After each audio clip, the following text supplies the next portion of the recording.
to segment 6.2. In this discussion, we'll begin to look at a very concrete example as to how IP was used from a historical context. So as the basis for this, we'll take a look at the Wright brothers and how it is that they got a patent and what they ended up doing with the patent afterwards. Now, I would indicate upfront that some of the facts and some of the positions that I will show you here may potentially conflict with your whole perception of aircraft and some of your perception of the Wright brothers. There's a great book actually that's entitled Unlocking the Sky, and that actually used to be a required reading in one of the IP survey courses that I taught in the past. And one of the great things about the book is that the majority of the book was all about how it is that the Wright brothers use their patents to control the market. And we'll discuss some of that today, but if you want a reference, it's a great book, and it's a fun, or at least I think, a fun read. So let's look first at the background behind what it is the Wright brothers actually did. So in the early 1900s, even prior to that time, there was this mentality that you had lighter than air designs and you have heavier than air designs. And the lighter than air design was kind of going back to Leonardo da Vinci, where if you had lots of feathers on you, maybe you would be able to survive. Now the reality though is that if you attach the feathers to anything, more often than not, they cannot go up. Hence the reason why if you attach a lot of feathers on a person, they do not fly. And so that leads us to this concept of a heavier than air design, where you are heavier than air.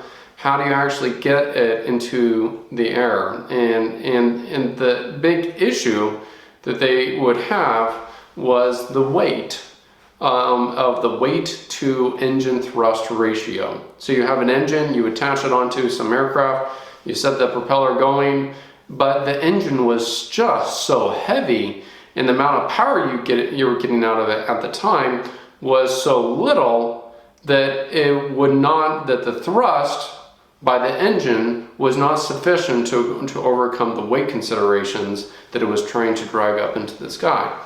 And so in short, early 1900s, again prior to that time frame, this idea that there's a high likelihood you simply cannot fly.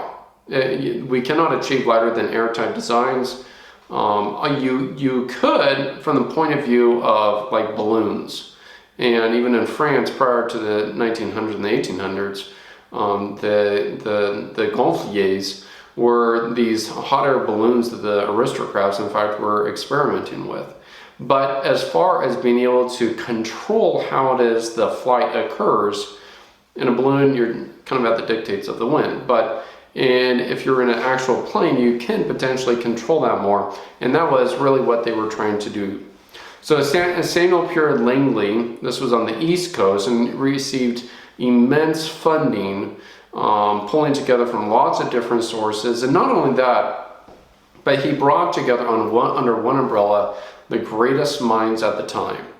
And the question and the goal that he gave them was create a system, create a plane that is heavier than air, but is feasible and can actually occur. And so his teams got to work, and some indicate that it was a tragic conclusion of events, notwithstanding everything that his team did. And so they were one of the best well-funded ventures during the time. They literally didn't have any issues getting the best of everything. And they created a whole new engine. At the time was a 50 horsepower engine that if you look at the horsepower to the weight ratio, it was unheard of. That they were able to do like 10 times more power to weight type ratio than was ever able to be achieved prior to that time. And the final day came where they were going to be testing this out and showing the world how it is that they were actually doing it. And it was a little bit on a boomerang type mechanism where they would attach the plane. It was essentially on some type of a rubber band type system. At least that's my interpretation of it. They would pull the thing and it would kind of propel the plane in the air so that it gets a minimum amount of speed which would allow it to then continue flying off. And they were testing this on a river, and so they had it on a barge, and it was a little bit of a windy day, so the barge was a little bit choppy and was going up, and they were thinking, well, maybe we shouldn't do it today. But the problem was they had invited all the press there, so they said, well, if we're going to do it, let's just go ahead and do it. And it was a terrific failure, where the plane went up in the air and then went straight down into the water. And the conclusion from everyone and all the press that reported at the time was, flying is not possible. So all the funds that they spent, the results of that actually were that it was not possible. And so you see here's one title, a news article from the time, Flying Machine Fiasco. Professor Langley's airship proves a complete failure. So which is kind of interesting. So it was against this backdrop that the Wright brothers come along. So it's the early 1900s, and they were located, in a different area in Dayton, Ohio, considerable distance from the East Coast, where a lot of the developments on flying aircraft actually were occurring.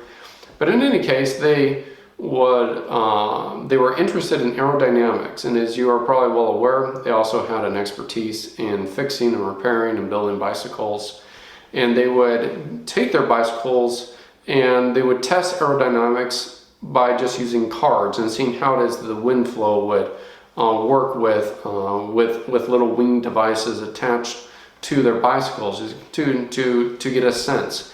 And what's really is interesting about this whole process is that you compare and contrast Professor Langley's approach, which almost was funds without end. They had more funds that they needed, and they were just pouring it in on every type of scenario possible to pursue this, whereas the Wright brothers did not have funds.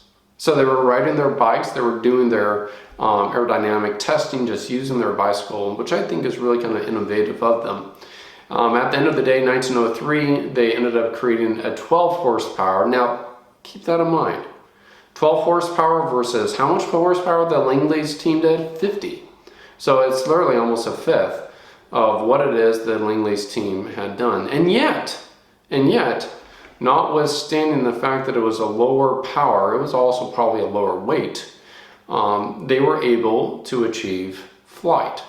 Now the flight here was not for an hour, it wasn't even for a minute.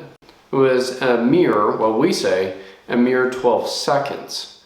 And yet the fact that they were able to sustain flight for 12 seconds proved that it was feasible. And that was the big point. That prior to this time frame, everyone had concluded and said it was not feasible. That you would go up and you'd go straight down. So the fact that they were able to have a sustained glide with an engine for 12 seconds shattered all the prior conclusions. So they had achieved flight. They in fact even had, they invited select individuals to view this test type flight. They had video that was there. And the results, again, they achieved flight. In 1906, they went ahead and filed for patent protection. So I want to stress just how much this overcame a lot of the mental blocks of the time, that they were able to achieve something that even the greatest minds with all the funding in the world could not achieve, a 12-second flight. Okay, so the question is, what did they actually invent? Now, one of the things I think is interesting is when we think of flight, we think of often modern day type aircraft with wheels, and it takes off and then starts going up in the air. And that was not necessarily how the Wright brothers system or plane, in fact, even operated. Their plane was on a pair of skis, and sometimes you see that in photographs or artwork during the time frame where it's depicting the Wright aircraft flying over the sand dunes of Kitty Hawk. And you can see the skis underneath, and they chose that location because it would be easy on takeoff and it would be easy on coming down because they didn't have wheels. They were just using these skis. Not only that, they had a weighted, almost pulley assembly where they would pull the system and it would drop down a bunch of weights, which would then push the aircraft forward very quickly. So Langley's system again was kind of on a boomerang The Wright brothers were using a similar type mechanism. It was a weight pulley system that then propelled the aircraft forward, which allowed it to kind of get a minimum amount of thrust to then be able to get up in the air. So the question is, what did they invent? Keep in mind this was 1906 time frame, and what they invented was actually almost, and from the patent attorney's point of view, looking at what it is they did, it was an almost genius type move. So you can criticize or dissect it one way or another, but the reality is that the patent attorney here took a look and said, okay, you have invented a new way of steering the device of the aircraft, and then he went out and looked and found that there was nothing else out on the market that had ever been patented relating to steering aircraft. So rather than specifically confine the steering type mechanism to what it is the Wright brothers were doing, the patent at the end of the day was all about being able to steer an aircraft, regardless of the technique used.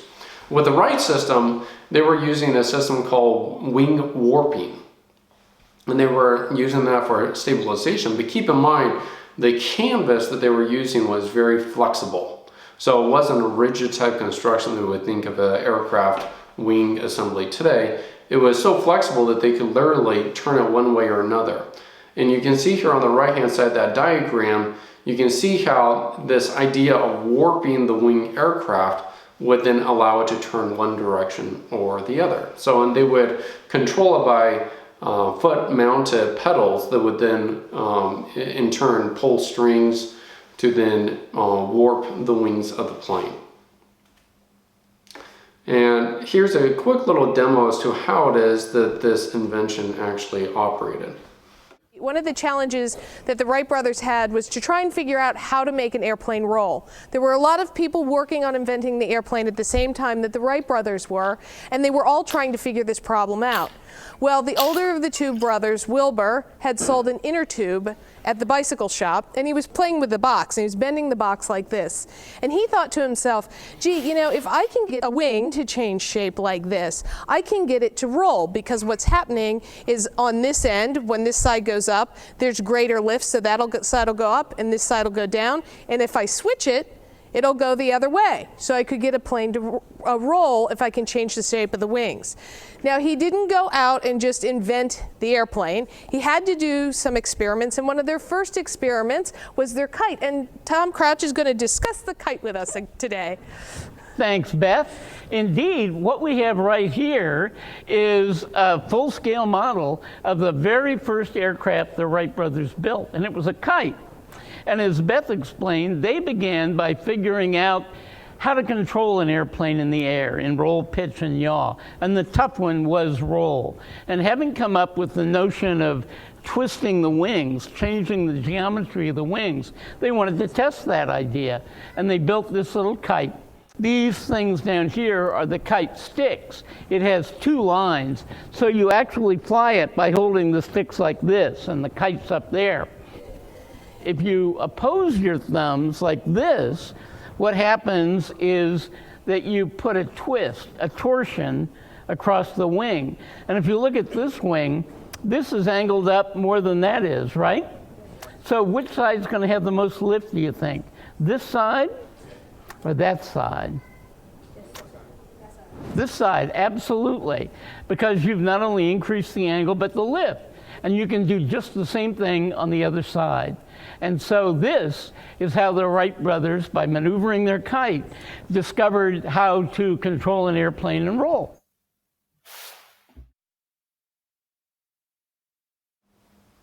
All right, so let's take a look at what exactly was granted. Now that we have a little bit of a technical basis as to what it is that they invented, their patent that was granted in 1906 looked at in a flying machine, a normally flat aeroplane having lateral marginal portions, a wing, capable of movement to different positions above or below the normal plane of the body of the airplane, such movement being about an axis transverse to the line of flight. So you're controlling how it is the wing is operating. Bisaid lateral marginal portions may be moved to different angles relatively to the normal plane of the body. So these, what they call lateral marginal portions, may change the direction of the angle relative to the normal plane of the body of the airplane, such that it creates different, quote, angles of incidence. And then that causes moving these parts as well. So, and it talks about how the purpose of all this was to restore or maintain equilibrium or lateral balance of the apparatus and provide means for guiding the machine both vertically and horizontally, blah, blah, blah, blah. So that was kind of what it is that they were getting at. You see here a picture of the airplane itself. And again, it kind of follows the similar type look as to what it is that you saw in that video. A similar type construction where the entire wing would be capable of being warped, which could then change that level and that angle of incidence, and they could turn. Now, keep in mind, 1903 was when they did this first test run, Kitty Hawk, and it kind of disproved all the conclusions prior to that time frame.